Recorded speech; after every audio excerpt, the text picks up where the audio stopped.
یا الله، نماز خواندنم در شان تو نیست.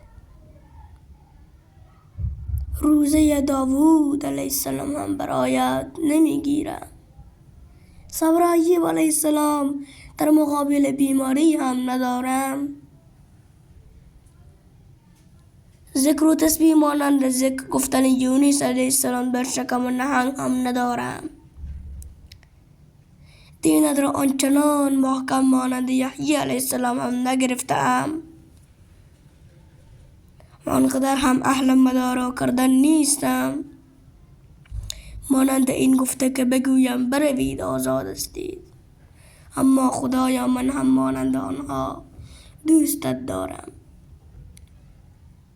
من هم بنده ای هستم، دچار لغزش می شوم، با گناه ضعیف می شوم، با طاعات نفسم قوی می شود.